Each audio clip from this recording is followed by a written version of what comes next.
lived in India where we believed in something. We believed in that oneness. We believed in diversity.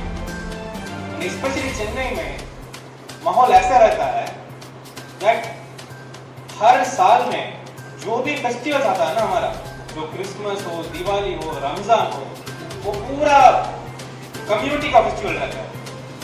Ramzan में इतना हम मिलजुल के करते हैं, दिवाली में मिलजुल के करते हैं, तो हमारा डिफरेंस ही हमको नहीं पता, इसलिए हम बढ़ पाते हैं। इसलिए हम वो सब जो गलत चीज है, जो द्वेष है, वो सब छोड़ के हम लोग एक प्रोग्रेसिव थॉट में we could go and we could study, and I am a beneficiary of that.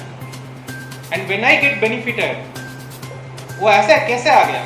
ऐसे it didn't come out in one night. बहुत सारे लोग कुर्बानी दिए। 50 साल के पहले हमारा पहला प्राइम मिनिस्टर 8 साल जेल में थे, 8 साल।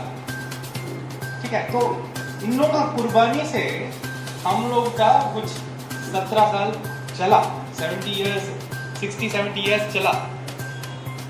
वो अभी वेव डाउन हो रहा है। उस वेव अगर डाउन होगा, उसको वापस उसी लेवल में लेके आना किसका रेस्पॉन्सिबिलिटी है? हमारा ही रेस्पॉन्सिबिलिटी है ना। तो मैं सिर्फ अपना रेस्पॉन्सिबिलिटी करने के लिए रेजिग्नेशन दिया, ऐसे कुर्बानी वर्बानी कुछ नहीं है उसमें। अगर मैं नहीं ये अभी नहीं करता मैं, then I am completely living my responsibility. इसलिए आपको पहले समझना चाहिए यहाँ पे क्या हो रहा है। बहुत लोग सोच रहे हैं ये कम्युनल पॉलिटिक्स है। ये कम्युनल पॉलिटिक्स नहीं है, ये सिर्फ कम्युनल पॉलिटिक्स नहीं है। ये जो हमने 47 में बनाया एक सोच भारत, उसका जो जीवन है उसको निकालने के लिए कोशिश हो रही है। We have to understand this. We might be from any religion, we might follow any faith, but there are some people who want to kill the spirit of India. And if we allow that to happen, then समझिए हम लोग इतना पूरा इस देश से हम लोग बहुत सारे कुछ हम जो भी है, मैं सबको बोलता हूँ, अभी मैं शर्ट पैंट पहन रहा हूँ इस देश का संविधान से हुआ। ऐसे एक रातों रात नहीं आए। तो बहुत सारे चीजें हम इस देश से हमने लिया, तो हमको जब टाइम आएगा हमको देना भी पड़ेगा, और वो टाइम अभी है। तो बहुत लोग इस चीज को कुछ दूसरी तरफ से समझ रहे हैं, ये कम्युनल पॉलिटिक्स है, ये हिंदू लोग हैं, ऐसे कुछ नहीं है। ये भारत का जो एक सोच है उसको मर्डर करने का प्रयास अभी ಇಲ್ಲಿ ಅದು ನಡೀತಾ ಇದೆ, ಅದು ಅರ್ಥ ಮಾಡ್ತೀವಿ। ಹಾಗೆ ಏನು ನಡೀತಾ ಇದೆ ಒಂದು 5 ನಿಮಿಷದಲ್ಲಿ ಹೇಳ್ಬಿಡ್ತೀನಿ। This is not something very unique to India, पूरे दुनिया में ये कर रहे हैं आजकल, पूरे दुनिया में ये कोशिश हो रहा है। और भारत में 10 इयर्स से और 100 इयर्स से काम हो रहा है, दूसरी चीज है। हमारे लास्ट 10 इयर्स से वो जो फोर्सेस उस भारत का उस सोच को जो मरवाना चाहते हैं, वो पावर में आ गए। जब पावर में आ गए, वो कदम कदम आगे चले। ठीक है, now shall we sit and watch language, this religion, this water, this land? We have to come together. Very important. मैं जैसे सोचता हूँ, इन लोगों को I call them a fascist organization. Fascism is a way to get power. Power छीनने के लिए एक प्रयास होगा, इतना ही है। और इस प्रयास में उनको एक एनिमी चाहिए, जो एनिमी माइनॉरिटी में होगा। ठीक है, उस एनिमी को पकड़ लेते हैं पहले, और उस एनिमी अंदर उस माइनॉरिटी जो कम्युनिटी रहता है उसको पूरा विलन बनाते हैं, पूरा मेजॉरिटी कम्युनिटी। तो लास्ट 100 इयर्स में वो वही चीज वो बना रहे हैं। Now when democratic politics comes, votes matter. अगर if we can make, let's say आप सब अपार्टमेंट्स पता है, अपार्टमेंट्स का एसोसिएशंस रहता है ना। अगर एसोसिएशंस में इलेक्शंस होगा, सोच लीजिए, ठीक है, लेट्स से 2 कैंडिडेट्स आते हैं। अगर 2 कैंडिडेट्स प्रचार करेंगे तो क्या होगा? इक्वली प्रचार करेंगे। तो कैसे प्रचार करेंगे? सब घर जाएंगे और बोलेंगे हम आपको अच्छा करेंगे, हमको इलेक्ट कर दो, है ना?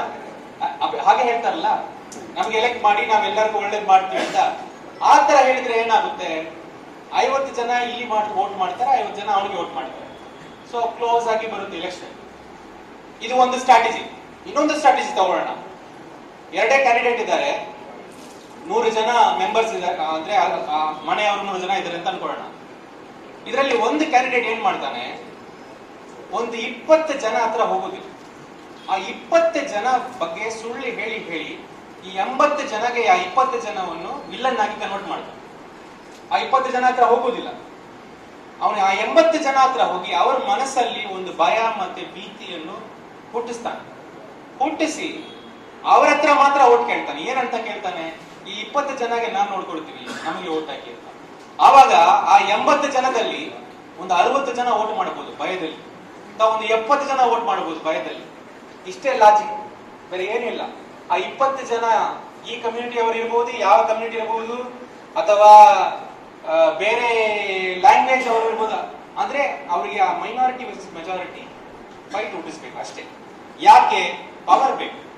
ಅವ್ರು ಯಾವುದೇ ಸಮುದಾಯ ಅಥವಾ ಯಾವುದೇ ಒಂದು ಇದಕ್ಕೆ ಪ್ರೊಟೆಕ್ಟರ್ ಎಲ್ಲ ಇಲ್ಲ, ಅವರಿಗೆ ಕೈಗೆ ಪವರ್ ಬೇಕು. ಆ ಪವರ್ ಬೇಕಾದ್ರೆ ಇದು ಒಂದು ಲಾಜಿಕ್. ಬಹಳ ಜನ ದುಡ್ಡು ಕೊಡ್ತಾರೆ ಓಟಿಗೆ, ಇವರು ಭಯ ಮತ್ತೆ ಭೀತಿಯನ್ನು ಬೆಳೆಸ್ತಾರೆ. ಇಷ್ಟೇ ಇವ್ರದ್ದು ಲಾಜಿಕ್, ಬೇರೆ ಏನಿಲ್ಲ. ಸೊ ಈ ಓಟುಗಳು ತಗೊಳ್ಳಿಕ್ಕೆ, ಡೆಮೋಕ್ರೆಟಿಕ್ ಪ್ರೊಸೆಸ್ ಅಲ್ಲಿ ಓಟುಗಳು ತಗೊಳ್ಳಿಕ್ಕೆ ಇದೊಂದು ಸ್ಟ್ರಾಟಜಿ. ಇದಕ್ಕೆ ಫಾಸಿಸಂ ಅಂತ ಹೇಳ್ತೀವಿ. ಇದು ಹಿಟ್ಲರ್ ಇಂದ ಮಾಡ್ಕೊಂಡು ಬಂದಿದ್ದಾರೆ. ಇದು ಇತಿಹಾಸದಲ್ಲಿ ಸಾಕಷ್ಟು ನಮ್ಗೆ ಎಕ್ಸಾಂಪಲ್ಸ್ ಇದೆ ಈ ಸ್ಟ್ರಾಟಜಿಯನ್ನು ಫಾಲೋ ಮಾಡುವ. ಈಗ ಭಾರತ ದೇಶ ಮಾತ್ರ ಇಲ್ಲ, ಬಹಳಷ್ಟು ದೇಶಗಳಲ್ಲಿ ಇದು ಒಂದು ಸಮಸ್ಯೆ ನಡೀತಾ ಇದೆ. ಇದನ್ನು ನಾವು ಅರ್ಥ ಮಾಡಬೇಕು. ಇದು ಮತ್ತೆ ಯಾವ ರೀತಿ ನಾವು ಫಾಸಿಸಂ ಅಂತ ಬಹಳ ಕ್ಲಿಯರ್ ಆಗಿ ಹೇಳ್ತೀವಿ ಅಂದ್ರೆ, ಈ ಫಾಸಿಸ್ಟ್ ಫೋರ್ಸ್ಗಳಿಗೆ ಈ ಪ್ರಶ್ನೆ ಕೇಳಿದ್ರೆ ಆಗುದಿಲ್ಲ. ಅಂದ್ರೆ ಪ್ರಜಾಪ್ರಭುತ್ವ ಅಂದ್ರೆ ಪ್ರಶ್ನೆ ಕೇಳೋದೇ ಪ್ರಜಾಪ್ರಭುತ್ವ. ಯಾವ ರೀತಿ government is important, opposition is also equally important.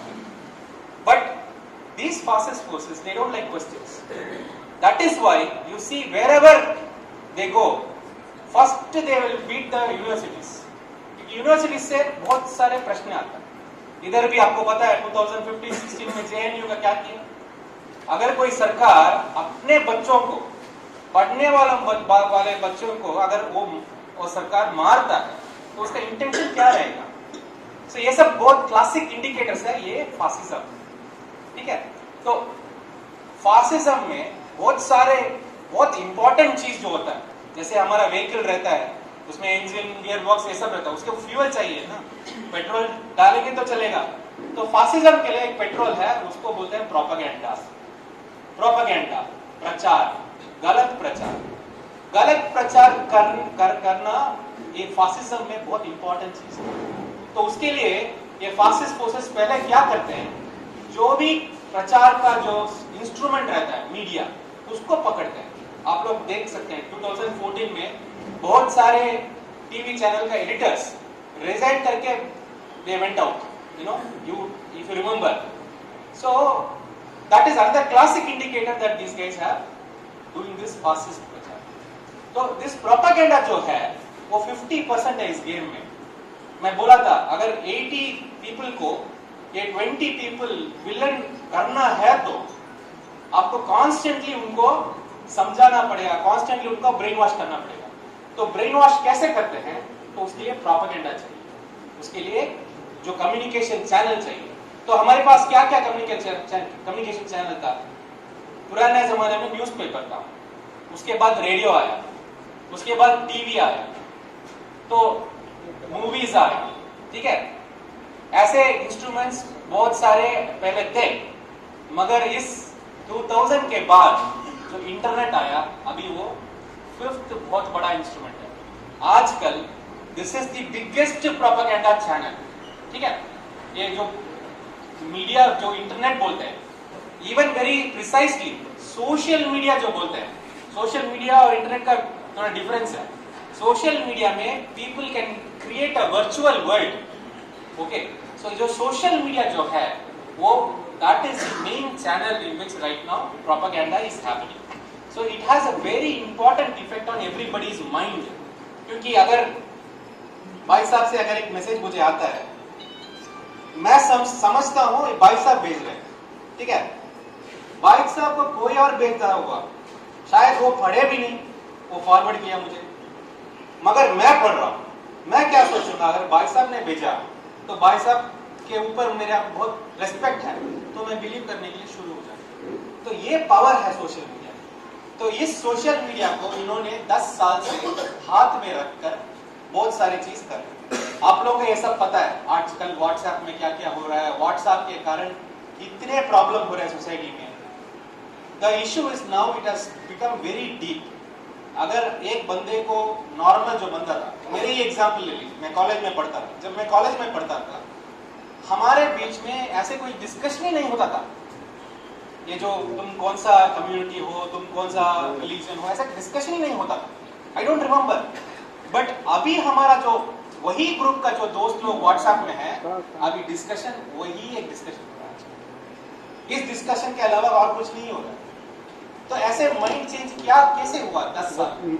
ये माइंड चेंज हुआ ये कंप्लीट प्रोपेगेंडा के ऊपर, ठीक है। तो इसलिए आपको समझना पड़ेगा, अगर इस देश को हमको बचाना है, अगर हमारे बच्चों को हमको बचाना है, इस प्रोपेगेंडा वॉर को हमको लेना पड़ेगा। अगर प्रोपेगेंडा वॉर हम नहीं लेंगे, हम देयर इज नो स्कोप। क्योंकि लास्ट जब मैं रेजिग्नेशन दिया और जब एनआरसी सीए मूवमेंट में हमने पार्टिसिपेट किया, हमको एक चीज पता था, जो दूसरे तरफ है वो है प्रोपेगेंडा, वो है प्रोपेगेंडा चैनल्स जो हमारे पास नहीं था। हमारे बच्चों और हमारे जो स्टूडेंट्स था जेएनयू में, वो लोग रोड में लड़ रहे थे, मगर जो भी वो पीसफुली लड़ रहे थे और जो अहिंसा के रूप में वो लोग प्रोटेस्ट कर रहे थे, शाम में, उसी शाम में उसको पूरा एक वायलेंट मोड में दिखा रहे हैं सोशल मीडिया। तो क्या है, हम लोग प्रोटेस्ट या हम लोग कुछ हमारे राइट्स मांगेंगे, उसको भी ट्विस्ट करके लोगों के दिमाग में घुसाने का काम वो लोग कर रहे हैं। तो इसलिए आपको ये बात समझ में रखना पड़ेगा, जो भी हमारा normal systems of asking rights है, उसके साथ साथ अगर हम सोशल मीडिया का और प्रोपेगेंडा चैनल्स का काउंटर ना करें तो हमारा कुछ भी इफेक्टिव नहीं होगा, ठीक है। तो इसलिए एक बहुत बड़ा इंपॉर्टेंट चीज है हमारे फ्यूचर का भी, हमारा बच्चों का फ्यूचर का भी, इंडिया का फ्यूचर, अगर idea of India will remain और not depends on what we are going to, what steps we are going to take. In that aspect we were, after that movement we started discussing and we came out with a very good formula how to counter, how to encourage good things in social media, how to counter disinformation, misinformation। अगर कोई intentionally कुछ spread कर रहा है उसको कैसे counter करें, तो यही एक सोच के ऊपर हम लोग इस एफर्ट, इस प्रोजेक्ट को बनाया और इस प्रोजेक्ट को हम लोग बहुत सारे स्टेक होल्डर्स के साथ डिस्कस करके हम आपके सामने रख रहे हैं। Vasu will give the details of the project, how we are going to go about. We are going to continuously monitor public opinion on everything, and we are going to see what is creating an impact, what is not creating an impact. तो इसलिए इसके लिए एक scientific approach चाहिए।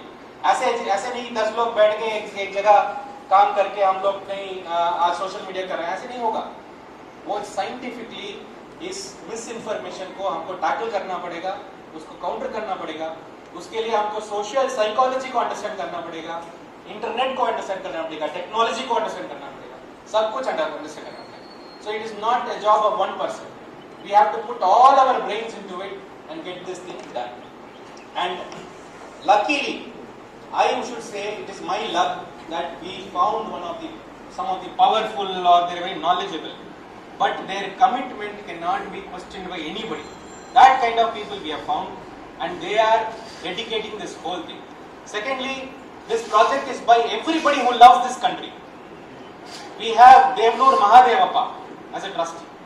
We have our DSS leaders. We have our Raita Sangha with us. We have everybody who is loving this country in this trust, who are trying to do this job. So, Dr. Vasu will explain. He is from Lankesh Patrika. You know the importance of Lankesh Patrika in Karnataka. So they have years of experience in fighting injustice. So they have taken the entire responsibility of anchoring everything, and we are all together in this aspect. So I would say that this is the project that this whole country is going to look for. And first we are going to start it in Karnataka because we have wonderful people like you in Karnataka. इसलिए इस project का importance को आप समझिए, इस दिन का importance को आप समझिए. And I would say, I was always telling everybody that, you know, whether anybody joins or not, whether anybody helps or not, even if 4 of us will go out and do this, we will do this. Because this is the need of, you know, अगर हम 4 लोग बैठ के इसको कर सकते हैं, without nothing, we will do this. This is going ahead and we have already registered the trust, we are moving ahead. And if we don't do this, it will be our biggest, you know, injustice to the next generation. So I would request Vasu and my friend Jignesh. I should say, you know, Jignesh, I don't think this country has seen in the recent ages a powerful leader like Jignesh. Who has कोई कुछ तो करते हैं, वो वहीं बैठ के उनका कुर्ता खींचता रहता है. So the most courageous and the most inspiring friend Jignesh is with us on this entire project. He wants to take it to the entire country, but we said no, first let's do it in Karnataka, let's pilot it in Karnataka, let's make things better in Karnataka, then we will move forward with everybody. The beauty of this project is every small person will join hands with us. Whoever believes in what we believe in will join hands with us. So मेरा request है, please join hands. It's not necessary that, you know, that you have to be something or you have to be something, but if you are really concerned about this country, if you are really concerned about your children in your family, please join us. Thank you.